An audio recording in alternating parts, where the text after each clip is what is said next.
شاید کہ آپ کے دل میں کوئی آرزو پیدا ہو جائے، امنگ پیدا ہو جائے۔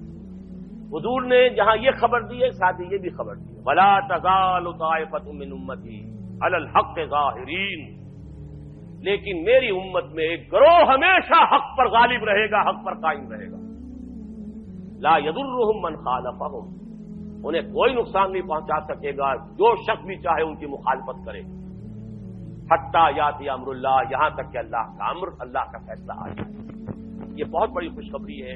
یہ امت کبھی بھی گمراہی پر جمع نہیں ہوگی۔ ایسا کبھی نہیں ہوگا جیسے کہ عیسائیت جو ہے تشویش پر جمع ہو گئی۔